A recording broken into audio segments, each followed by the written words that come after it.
legislation? Civil legislation respects their duty to keep Sunday holy. Did you catch that? He's the leader of a church, and he says we need to be making sure that what kind of legislation? Civil legislation respects their duty to keep Sunday holy. Here in the United States, we have a wonderful organization of this government that separates what two things? Church and state.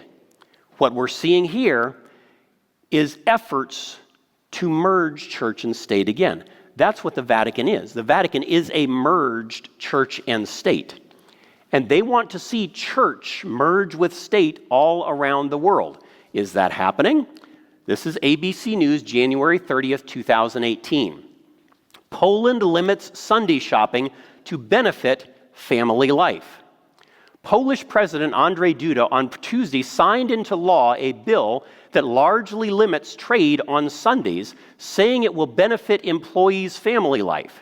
As of March 1st, shops and markets will be closed on 2 Sundays each month.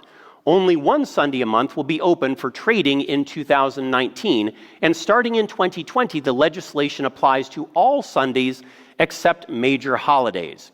Duda said he was trying to restore normalcy and that the policy would be in line with similar laws in other European Union countries, including Germany and Austria. While the move has been criticized as putting jobs at risk, the Polish government made the move to improve the quality of life for ordinary citizens. And the change resembles the first significant pushback against decades of erosion of Sunday as a day of rest. That was January 30th, 2018. Poland's ruling party approved a law that will gradually impose a ban on Sunday shopping, meeting the demand of its conservative Catholic supporters, with a measure that risks undermining economic growth and hitting corporate profits and real estate investors. See, here's the issue. You've got a bunch of Christians running around today saying, watch out for the mark of the beast. Don't let anybody put a microchip in your hand.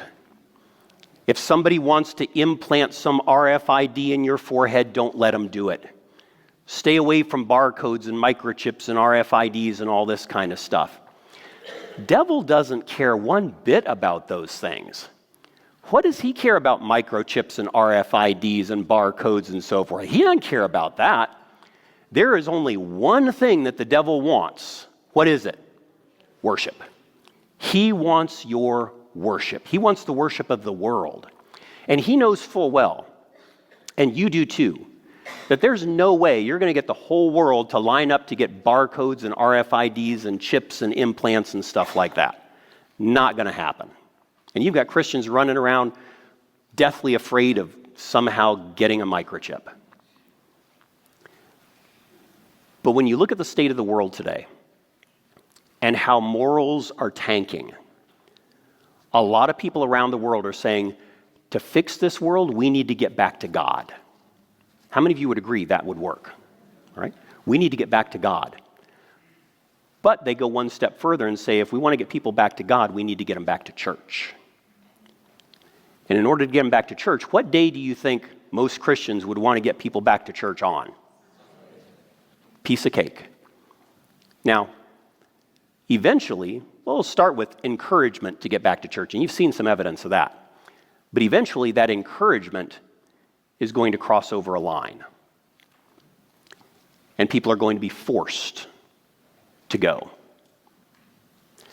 True worship is never about force.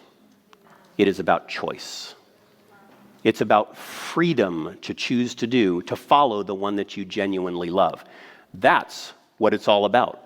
You take a look at Revelation chapter 13, verses 16 and 17. It says, he causes all, both small and great, rich and poor, free and slave, to receive a mark in their what? Right hand or on their foreheads, and that no man might buy or sell save the one who has the mark or the name of the beast or the number of his name. Jesus says, if you love me, do what?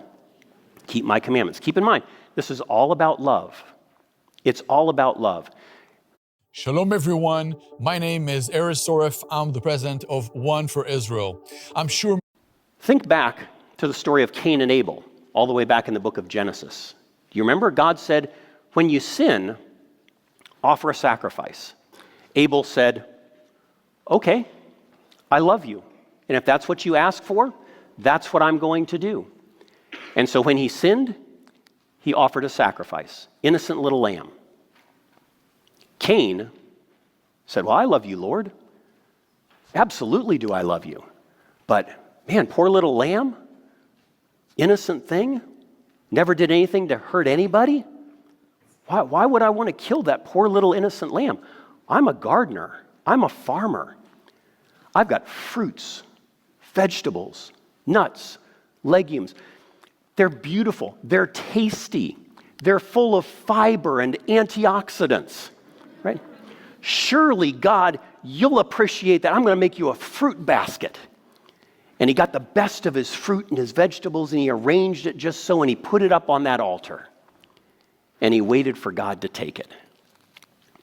Did God accept his offering? That was Cain's works. Abel made his offering by faith. He just trusted and did what God asked him to do. When God did not accept Cain's offering, the Bible says he became angry. And he looked for somebody to take his anger out on. Who'd he find? Abel. Had Abel done anything wrong? Abel just did what God had asked him to do out of the goodness and joy and happiness and love of his heart. Cain got angry when God did not respect his offering, and he took it out on the one who loved Jesus enough to obey him. You look at what happens at the end of time. Those who receive the mark of the beast, they're going to take their ire and their anger out on those who simply choose to love Jesus and do what he asks. It's the same thing all over again. What we have to decide is, do we love Jesus? Do we love Jesus enough to trust him? Do we love Jesus enough to obey him? Do we love Jesus enough to set aside figuring things out for ourselves and doing what makes the most sense logically? Do we love Jesus enough to just say, Lord, if that's your will, then that's my will too. That's what Jesus is looking for today. He's looking for people who love him with all their hearts, who love him enough to trust him with their lives, with their future, with eternity. There's a lot of people who claim to love Jesus. Jesus says, if you love me, do what? Keep my commandments. It's just the natural outflowing of that love for Jesus. How many of you love Jesus with all your heart? Do you want to follow him? Do you want to trust him? Then let's stand this evening as we close with prayer.